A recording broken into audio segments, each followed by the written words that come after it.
माझ्याकडे सर्व क्षेत्रात तुम्ही उंच भरारी घेत आहात, त्याप्रमाणे सर्व क्षेत्रात तुम्ही बरोबरीने वावरताना दिसताय. खऱ्या अर्थाने नारी सन्मान करता हे पाहून माझा ऊर भरून येतो.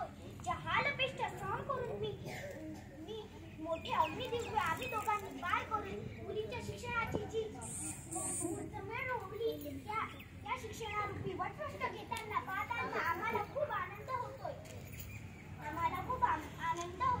परंतु तुमच्या या प्रगतीपत्राका नाही, कारण आजही लुटली जाते तिची अभ्रूह अल्पपिनी मुलीची विक्री, विचार होणारे अन्याय, अत्याचार, हिंसाचार. आज परिस्थिती पाहून जिजाऊ सावित्री रमाई यांचे गोडवे गाणारी ही पुरुषांची संस्कृती भाषणातून घोषणातून भारतीय स्त्रियांच्या